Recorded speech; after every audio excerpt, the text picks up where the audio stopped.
ଚାଲନ୍ତୁ ଆଜି ଶୁଣିବା ଅଜୟ ମହଲଙ୍କ ଲିଖିତ ଗୋଟିଏ କାହାଣୀ ଚମ୍ପାଝର।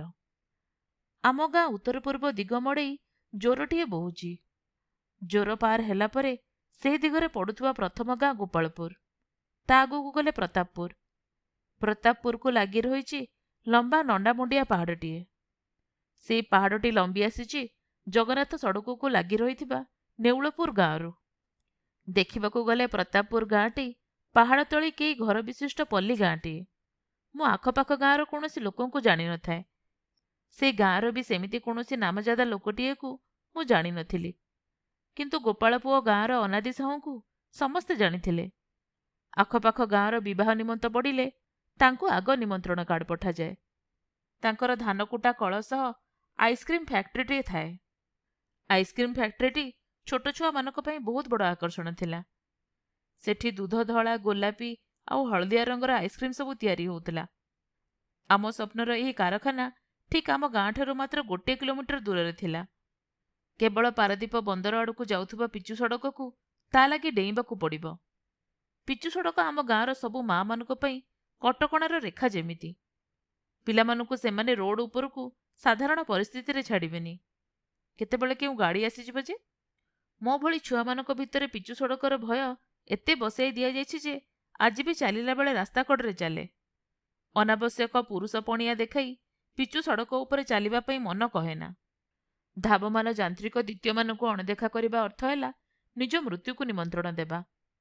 ସେ ଯାହା ହଉ, ପ୍ରତାପପୁର ଗାଁ ଆମ ଗାଁର ଉତ୍ତର ପୂର୍ବ ଦିଗକୁ ଦୃଶ୍ୟମାନ ଶେଷ ଗାଁ। ତା ଆଗକୁ ଥିବା ପାହାଡ଼ କଡ଼ର ଅର୍ଦ୍ଧବୃତ୍ତାକାର ରାସ୍ତା ବୁଲିଗଲେ ପଡ଼େ ଚମ୍ପାଝର। ବଡ଼ ନିଛାଟିଆ ସେ ଜାଗା, କିନ୍ତୁ ସୁନ୍ଦର ପାହାଡ଼ୀ ଝରଣାଟିଏ ସେଠି। କାଳକାଳରୁ ଅଛି ଛୋଟ ପୋଖରୀଟିଏ ରୂପରେ। ବର୍ଷ ସାରା ପାଣି ଥାଏ, କେବେ ଶୁଖେନା। ଲୋକେ କହନ୍ତି ସେଇ ଝରଣା କୂଳରେ ଚମ୍ପା ଗଛଟିଏ ଥିଲା, ଯେଉଁଥିରୁ ଫୁଲ ଝରି ବହି ଯାଉଥିବା ଝରଣାର ଜଳ ମହକିତ କରୁଥିଲା। ଚମ୍ପାଝର ଦେଇ ଶ୍ୟାମସୁନ୍ଦର ମନ୍ଦିର ଯିବାକୁ ପଡ଼େ। ଶ୍ୟାମସୁନ୍ଦର ମନ୍ଦିର ଭଗବାନ ଶ୍ରୀକୃଷ୍ଣଙ୍କ ବହୁତ ପୁରାତନ ମନ୍ଦିର। ଆଖପାଖ ଗାଁରେ ତାଙ୍କ ମହିମା ବ୍ୟାପ୍ତ। ମୋ ବୋଉ ଆମମାନଙ୍କୁ ଶୁଭ ମନାସି ଯେଉଁ ଠାକୁରମାନଙ୍କୁ ପୂଜା କରୁଥିଲା, ସେଥିରେ ମା ବେଣା ଆଉ ଶ୍ୟାମସୁନ୍ଦର ହିଁ ମୁଖ୍ୟ ଥିଲେ। ତା ଛଡ଼ା ସେ ପାଖ ଗାଁ ନିଶିମଳାରେ ଥିବା ମହାଦେବ ମନ୍ଦିର ଆଉ ଆମ ନିଜ ଗାଁର ଠାକୁରାଣୀ ଗ୍ରାମଦେବତୀଙ୍କର ନିୟମିତ ପୂଜା କରେ। ମା ବେଣାଙ୍କଠାରେ ପ୍ରତି ସଂକ୍ରାନ୍ତିରେ ମେଳା ଲାଗେ। ଗର୍ଭଣା ସଂକ୍ରାନ୍ତିକୁ ବଡ଼ି ସକାଳୁ ଉଠି ମହାବିନାୟକ ଆଉ ଶ୍ୟାମସୁନ୍ଦର ଠାକୁରଙ୍କ ପାଦୁକା ଆଣି ଧାନ ବିଲରେ ସବୁଠୁ ସଅଳ ଛିଞ୍ଚିବାର ଉଦ୍ୟମ ପ୍ରତ୍ୟେକ କୃଷକ ପରିବାରର ଲକ୍ଷ୍ୟ ଥିଲା। ଠିକ୍ ସେତିକିବେଳେ ଧାନ ଗଛ ଦୁଧ ଡୋକୁଥାନ୍ତି। ଲୋକ କଥା ଅନୁସାରେ ଆଗେ ବୁଣ ପଛେ ବୁଣ, ଗର୍ଭଣାକୁ ଟାଣ ଟୁଣ। ମା ବେଣା ଓ ଶ୍ୟାମସୁନ୍ଦରଙ୍କ ପାଦୁକାର ଆଶିଷ ବାରି ସେମିତି ହସି ଆସୁଥିବା ଲକ୍ଷ୍ମୀ ମାଙ୍କର ହସକୁ ଆହୁରି ସୁନ୍ଦର କରିଦେଉଥିଲା। ଆଉ ମାତ୍ର କେତେଦିନ ପରେ ସୁନ୍ଦର ଶସ୍ୟର ସମ୍ଭାର ନେଇ ଘର ଅଗଣାକୁ ପଶି ଆସିବ ସେ। ବର୍ଷ ସାରାର ଖାଇବା ପିଇବା, ଲୁଗାପଟା, ପର୍ବପାର୍ବଣ, ଝିଅ ଝିଆଣି ଯିବା ଆଗରୁ ସବୁରି ଖର୍ଚ୍ଚ ସେଇ ଧାନରୁ ହେବ। ସବୁ ଦିଆନିଆର ସେହି ଏକମାତ୍ର ସାଧନ ଧାନ ଆଉ ଚାଉଳ। ସେଇଥିପାଇଁ ତ ଧାନକୁ ଲକ୍ଷ୍ମୀ କୁହାଯାଏ। ଚମ୍ପାଝର ଦେଇ ବୋଉ ସହ ଶ୍ୟାମସୁନ୍ଦର ମନ୍ଦିରକୁ ଯିବା ମୋ ପାଇଁ ଗୋଟିଏ ଦୁଃଖଦ କିନ୍ତୁ ସ୍ମରଣୀୟ ଘଟଣା।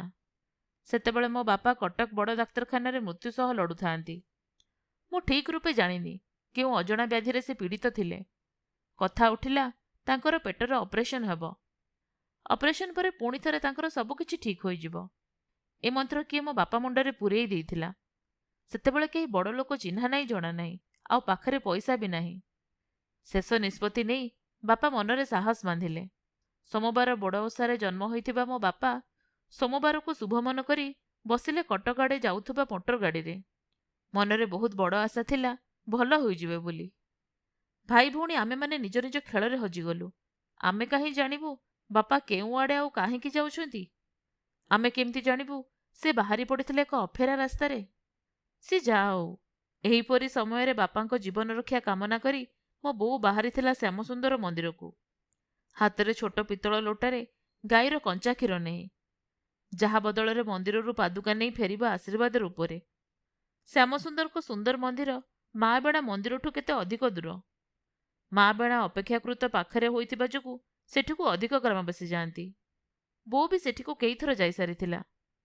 ପୂଜକ ରୂପାନନା ବ୍ରାହ୍ମଣଙ୍କୁ ଆମ ବଂଶ ପାଇଁ ଠାକୁର ଦାୟିତ୍ୱ ତୁଲାଉଥିଲେ।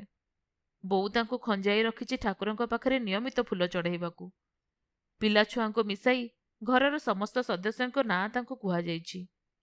ଗୋଟି ଗୋଟି କରି ସମସ୍ତଙ୍କ ନାଁରେ ପାଣି ଚଢ଼ାଏ ରୂପାନନା। ମହାବିନାୟକ ନାଁ ହିସାବରେ ଗଣେଶଙ୍କ ତୀର୍ଥସୀନା ସେଠି ଅଦ୍ଭୁତ ଶିବଲିଙ୍ଗ ବିରାଜମାନ। ସେ ଆମ ସେ ଖଣ୍ଡକରେ ଘର ଘରର ପୂଜ୍ୟ ଦେବତା। ବିଶ୍ୱାସର ମାତ୍ରା ଏତେ ଅଟଳ ଯେମିତି ସମସ୍ତଙ୍କର ସେ ନିଜର ଦେବତା। ବାପା କଟକ ବଡ଼ ଡାକ୍ତରଖାନା ଗଲା ପରେ କେତେଥର ତାଙ୍କର ପୂଜା ଅର୍ଚ୍ଚନା ସରିଲାଣି। ଏମିତି ତ ବୋଉ ପ୍ରତ୍ୟେକ ପାହାନ୍ତାରେ ଉଠିସାରି ପ୍ରଥମେ ଗୋଡ଼ ଲମ୍ବାଇ ପଡ଼ିଯାଏ ସେହି ଠାକୁରଙ୍କ ଉଦ୍ଦେଶ୍ୟରେ। ଏବେ ତ ଘରେ ପଡ଼ିଛି ଏକ ଜଟିଳ ଜୀବନ ମୃତ୍ୟୁର ସମସ୍ୟା।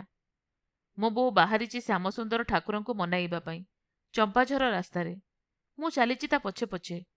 ଛୋଟ ହେଲେ ବି ପ୍ରତୀକ ହିସାବରେ ପୁରୁଷ ପିଲାଟିଏ। ମାଆକୁ ସୁରକ୍ଷା ଆଉ ସାହସ ଦେବାକୁ ପର୍ଯ୍ୟାପ୍ତ। ସେତେବେଳକୁ ମୋତେ 11 ବର୍ଷ। ମୁଁ ମୋ ବୋଉର ସଭା ସାନ ପୁଅ।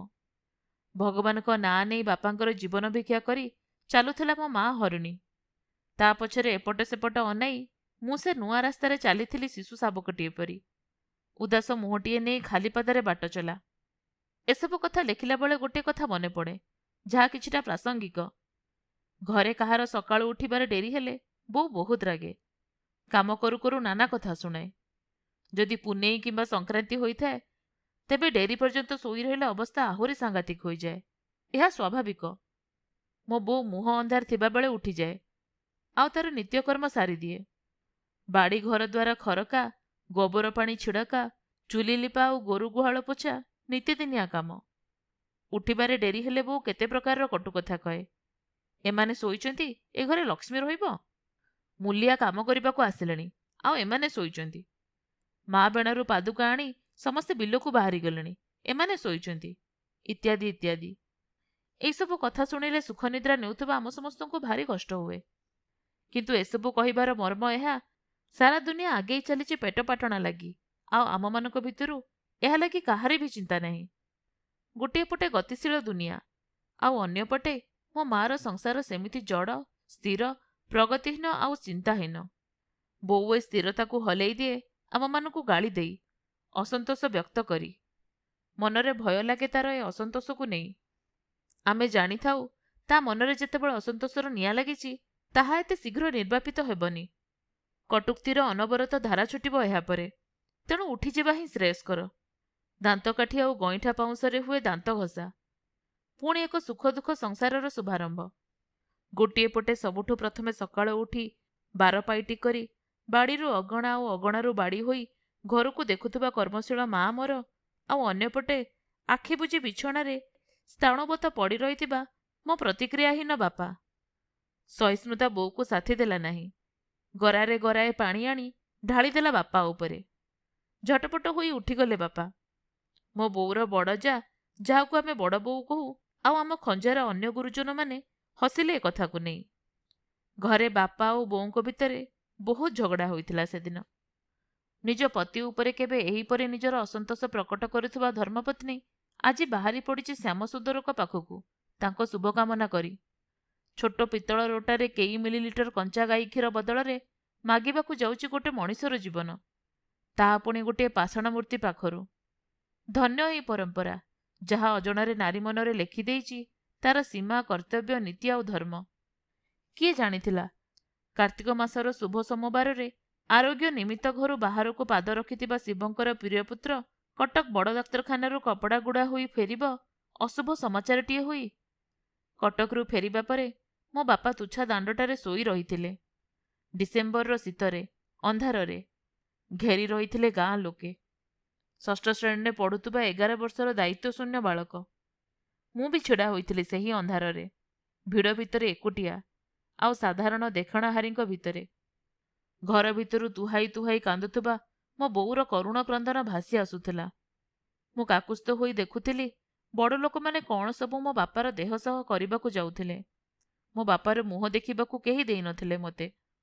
ଗାଁ ସାହି ଲୋକେ ରାତିରେ ରାତିରେ କୋକେଇ ତିଆରି କରିନେଲେ।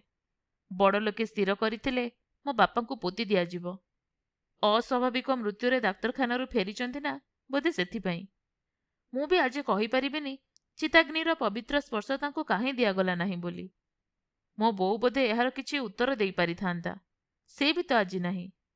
ଥିଲେ ବି ମୁଁ ତାକୁ ଏ ବିଷୟରେ ପଚାରି ନଥାନ୍ତି। ମୋର ଯାହା ଅନୁମାନ, ନିଜକୁ ପ୍ରଗତିଶୀଳ ଭାବୁଥିବା ମୋ ବଡ଼ ବାପାଙ୍କର ନିର୍ଣ୍ଣୟ ଥିଲା, ଯିଏ ଡିସେମ୍ବର ମାସର ହାଡ଼ଭଙ୍ଗା ଶୀତ ରାତିରେ ଲୋକମାନଙ୍କୁ ବେଶୀ କିଛି ଅସୁବିଧା ଚାହୁଁନଥିଲେ। ଶେଷରେ ମୋ ବାପାଙ୍କୁ ମୋ ଜେଜେବାପାଙ୍କର ସମାଧି ପାଖରେ ପୋତି ଦିଆଗଲା, ଆମ ବାଡ଼ି ବିଲର ଗୋଟିଏ କୋଣରେ, ମୋଟା ହିଡ଼କଡ଼କୁ, ଯେଉଁଠି କୋରେଇ ଆଉ ଜଙ୍ଗଲୀ ଗଛର ଛାଇ ପଡ଼େ। ମୃତ୍ୟୁର ପ୍ରଥମ ଦିନର ସବୁ କ୍ରିୟାକର୍ମ ସରୁ ସରୁ ଅଧରାତି ହୋଇଥିଲା। ନଈଘାଟରୁ ଫେରିଲା ବେଳକୁ କାନ୍ଦ ବୋବାଳି ଥମି ଆସିଥିଲା। ଲଙ୍ଗଳା କରିଦିଆଯାଇଥିଲା ମୋ ବୋଉର ହାତକୁ। 3ଟି ପୁଅ ଆଉ ଗୋଟିଏ ଝିଅର ମା 38 ବର୍ଷର ମୋ ବୋଉ ସେତେବେଳେ କେଉଁଠି କେମିତି ବସିଥିଲା ମୋର ମନେ ନାହିଁ। କ୍ରୂର ଡିସେମ୍ବର ମାସର ମିଚିମିଚି ଅନ୍ଧାରକୁ ନିରେଖିବାକୁ ମିଳିଯାଇଥିଲା ଆଉ ଗୋଟିଏ ସଦ୍ୟ ବିଧବା। ଆପଣମାନେ ଶୁଣୁଥିଲେ ଅଜୟ ମହଲଙ୍କ ଲିଖିତ ଗୋଟେ ଗପ ଚମ୍ପାଝର।